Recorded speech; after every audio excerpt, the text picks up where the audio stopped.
Pagsampa mo ng 22, sasampalin ka ng buhay na akala mo dati chill lang. Malalaman mo na yung mga salitang hindi pinupulot ang pera, na dati ay naririnig mo lang sa mga magulang mo. Magtatrabaho ka, magbabayad ng tubig at kuryente. Tapos trabaho ulit, paulit-ulit. Mamimiss mo yung batang ikaw, musmos, walang alam sa mundo. May mga gabing bibilangin mo ang oras ng tulog mo kasi akala mo makakatulong ito.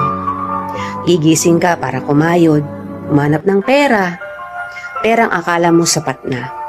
Pero dahil salat ka, wala kang magagawa kung hindi tanggapin ang katotohanang ganito ang buhay. Katotohanang dahil malaki ka na, malaki na rin ang bigat na papasanin mo. Dahil ngayong 22 ka na o 23 o 25 ka,